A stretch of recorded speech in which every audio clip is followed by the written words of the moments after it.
verse number verse number 8. And I want to focus on the person that is mentioned in our text as a teachable lesson to us, because I really want to explain to you it doesn't make any difference about the amount you have or the size that you have, that you've been given something that God can use to do great things. In our text is a familiar story that is recorded by all of the four gospel writers. Matthew says something about this miracle, Mark says something about this miracle, and Luke says something about this particular miracle. But I want to focus on what John says about this miracle, because in other translations it says that we only have two fish and five barley loaves. But John specifically says, who has that? Who has those two fish and five barley loaves? The other disciples in the other translations say that we only have, but John specifically says that those two fish and five barley loaves are in the possession of a little boy that shows up at this particular gathering. This particular lesson is interesting to us because it says to us that God can use whatever it is that we have in our possession. He's given to us something, and at some point, God will be moved to use it for the benefit of others. And I want to look at this particular text because it teaches us some valuable lessons that God can strategically and divinely and sovereignly put you in some places because He's going to use what He has given unto you for the benefit of others, for His glory and for the edification of others. All of us have been given something. I discussed last week with you with the man who was given five talents, the other one given two, the other one given one. The one who was given one didn't do nothing with it, so it was taken and given to the ones who had been good stewards of what they had been given. This particular young man who is in this crowd, this great crowd of about 5,000 men, not including women and children. And this is a situation that God is going to use in every sense of the word. God is going to use this situation to teach us a valuable lessons. And I want to extract from this particular passage some lessons that we can learn from this particular narrative. Mark says that Jesus used this young man, but didn't identify that it was a boy. He says, the disciple says, we. They took possession of the young man. They recognized that there was a young man there, and they claimed what the young man possessed. But John specifically gives us the indication that the ownership of the two fish and the five barley loaves belonged to this young man. They were the young man's to keep. It was his possessions, but they recognized, John, according to John, that this obviously belonged to the young boy or the lad. It was his lunch that had been prepared for him that day. He showed up in this particular moment, in this particular situation, and from this young man's, this young lad's lunch, God done great work, and done something with what he had in his possessions that was his. God used it in a great way. So I want to extract from this particular lesson some lessons that we can learn.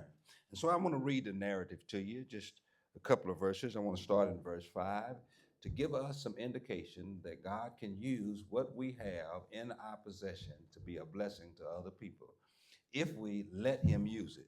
Verse 5 says this, and when Jesus looked up, a great crowd came toward him. And he said to Philip, where can we buy bread for these people to eat? He was asking to test him because he already had in mind, listen, what he was going to do. Now, ain't that something in the text? He asked Philip, where can we get money to buy bread to feed these people? But Jesus already knew what he was going to do about the situation, which tells me that he strategically and intentionally planted the young boy there with two fish and five loaves of bread. The boy was there not by accident, but on purpose. And what he had was not there by accident, but on purpose. Look at what the text further says. Philip answered and said, "It would take more than a half a year's wages to feed this people, to buy enough bread so that everybody could get a little bite." And another disciple said, and here we know who it was, Andrew, Simon Peter's brother, spoke up and says, "Here's a boy with 5 barley loaves and 2 fish. But how can so little do so much for so many?" And Jesus simply says, "Set the people down." Isn't that a good text for us to read some lessons we can glean from this particular text? You may be seated, Usher.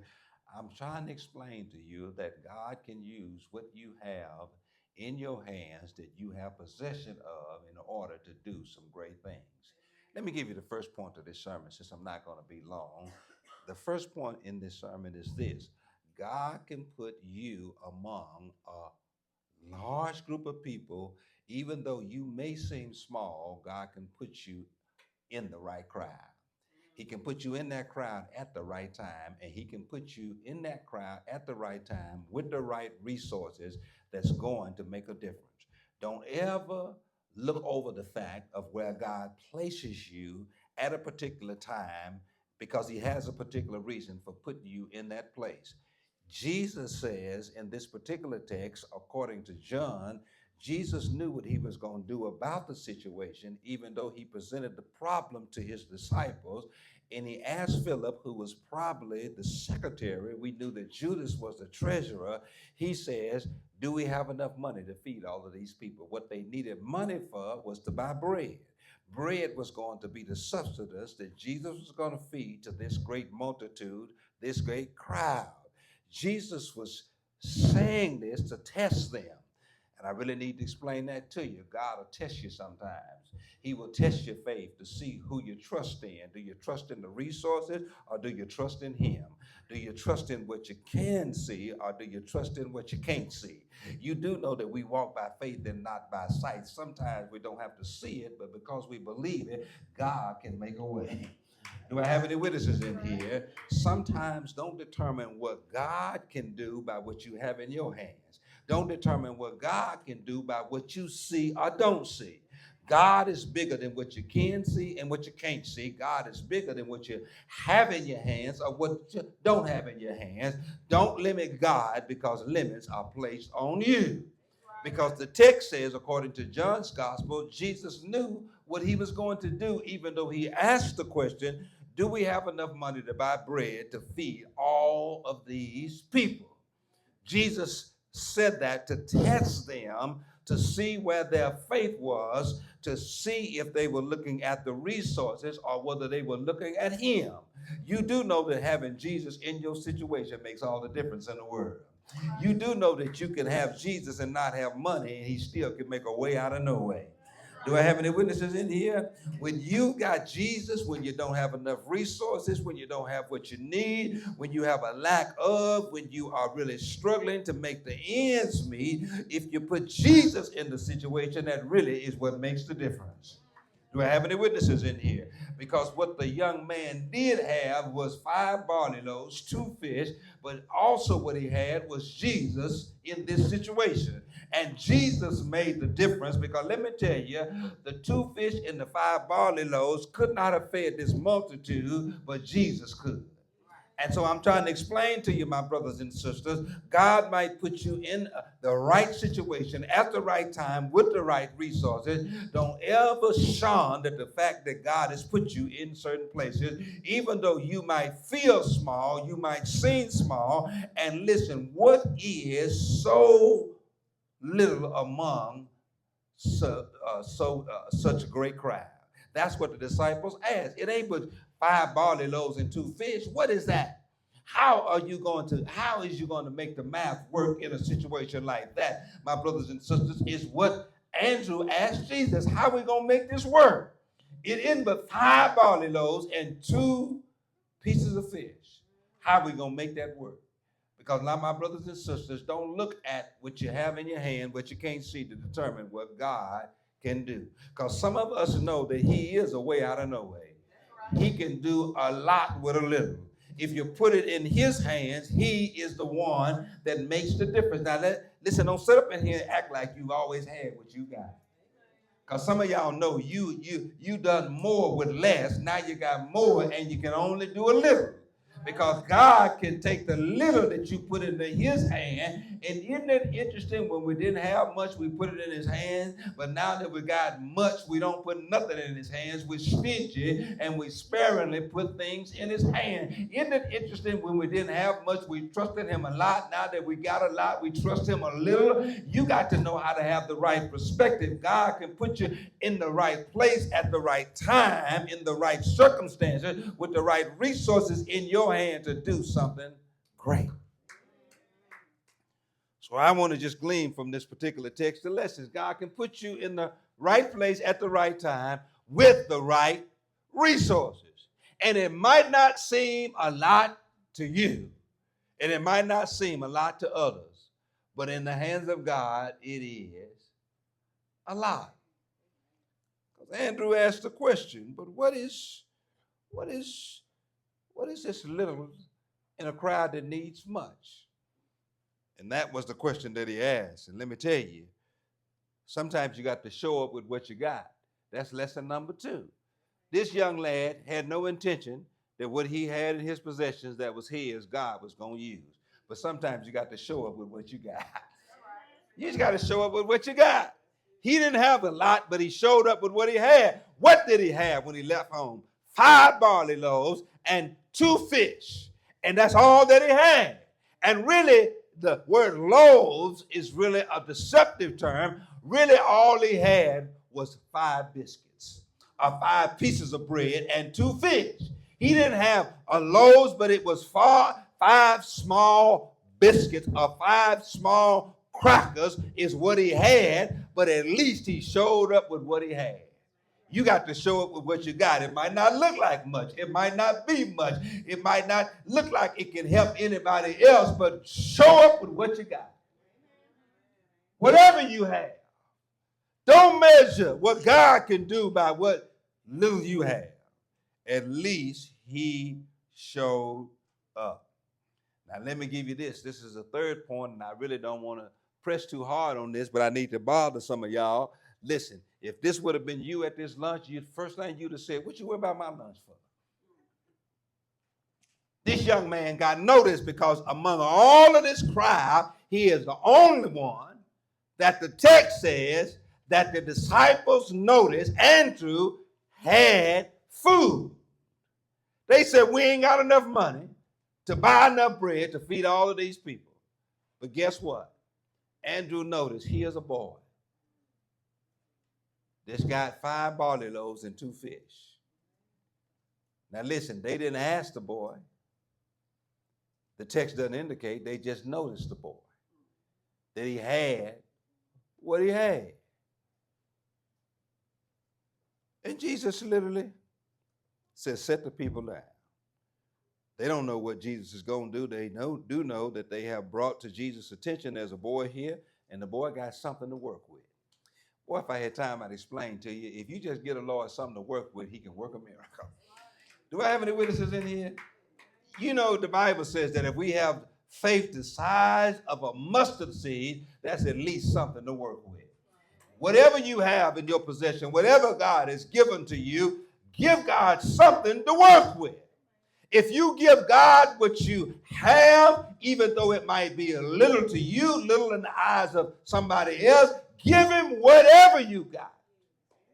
Whatever you show up with, give it to God to you. And they said, here's a boy. He got 5 small biscuits and 2 fish. And so they said, but what is so little among so many? But let me tell you, he showed up with what he had. But not only that, not only did he show up with what he had, but he let the Lord use it. There's another lesson. Now see, you think that because you don't do something great, that you can't do something great. It might not be great in the eyes of me, may not be great in the eyes of others, but in the eyes of God, what you have to offer is great. Who would ever thought that this boy would have been the hero in this story because they had a treasure but didn't have much in it? This young boy with 5 small barley loaves and 2 fish becomes the hero of the story. It doesn't look like much, but he literally lets the Lord use it. Whatever the amount is, he lets the Lord use it. You got to let God use whatever you have. It might not be much in your eyes. It might not be much in the eyes of others, but let God use it. I can tell you this, sometimes the smallest things make the biggest difference. I never will forget, I had a black Ford Explorer, and I had a trailer that I pulled with that Ford Explorer, and I would have my lawn equipment. And one day I was mulching a yard, and I had the trailer full of mulch. I picked it up from Phillips Garden Center, and I was heading back to finish the job.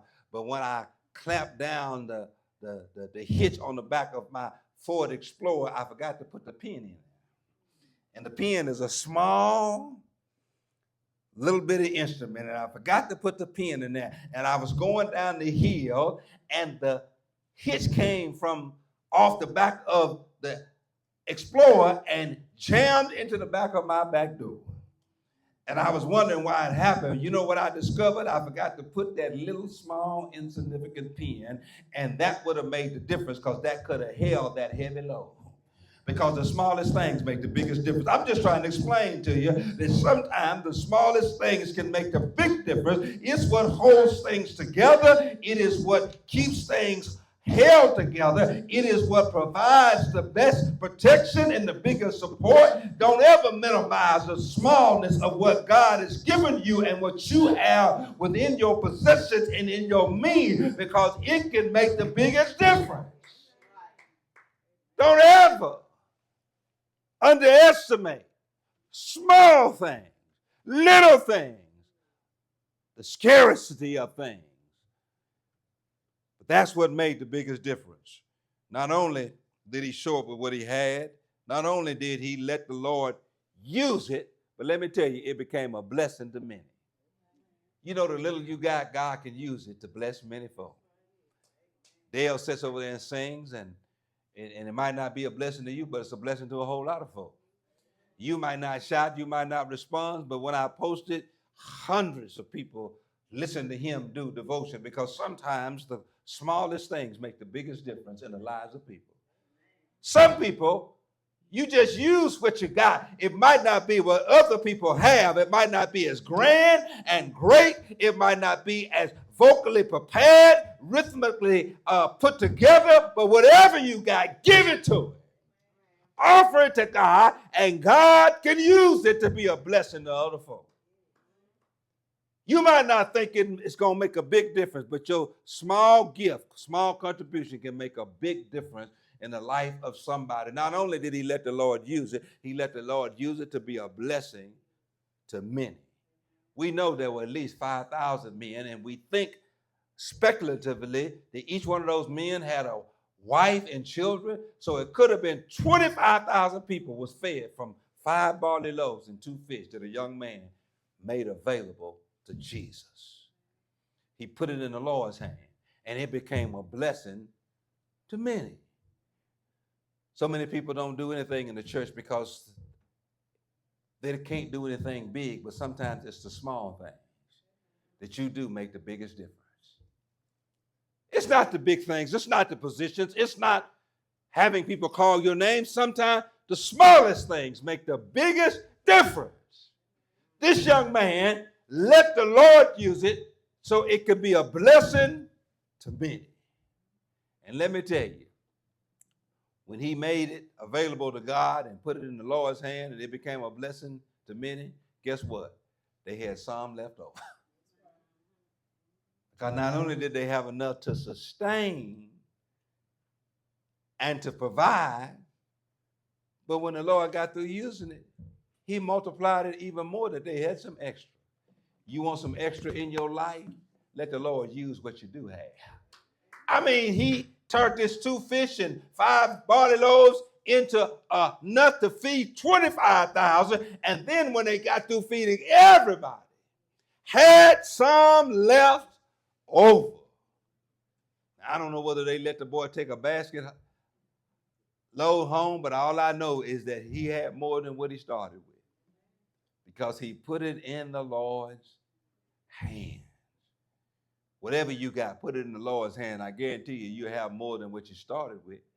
You know, there's a verse in the Old Testament that says, "I've never seen the righteous forsaken, seed begging bread. The Lord will provide." Jehovah Jireh, if you put in the Lord's hands, if you give something to the Lord, if you let the Lord use what you have, even though it doesn't seem much to you, much in the eyes of others, God can use it. He can multiply, and he can give you extra, give you more than what you need. He can supply all of your needs. This boy allowed the Lord to use it, and God turned it into enough to provide that everybody had what they need, and they had some extra. You do know Jesus performed this miracle twice. I don't know how he did it the second time, but I know how he did the first time. He used what a boy had. It wasn't much, but God multiplied it. See, I know y'all really, it's hard to comprehend that because we have so much. We got good jobs and get good salaries, and we have more than we ever had, but it ain't always been like this. Do I have any witnesses in here?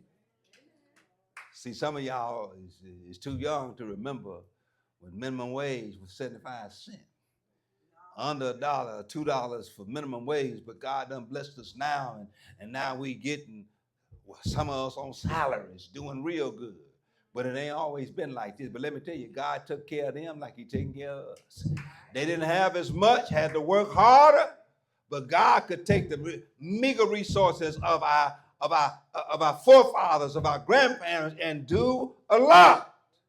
Isn't it amazing how they had less, but they could feed more children? They had less, but they could do more with less. We got more and can't feed the 3 children. We got struggled to make ends meet, but they had it because they put it in God's hand, and they were looking at God and not the paycheck. They trusted God to make a way out of no way and to make the ends meet. I used to wonder what that meant until I got adult. I said, you know, make the ends meet. You know, when there's 2 things you need to meet to come together, and you just can't, and no matter how hard you pull, they can't get. But then when you put it in God's hands, he can make the ends. He can make the ends meet. Because he can make a way out of no way. And open doors shut in your face. I'm really, I was reading this text this morning. I was thinking about how good we have it in these modern days. You know, boy, I remember a time, see, y'all fancy, and we got it now. But I grew up in Marie's house, who worked at Junior Food Market and Dot's Restaurant. In the daytime at Junior Food Market, Dot's Restaurant at night. And we had Boo's Grocery up the street on Watson Avenue.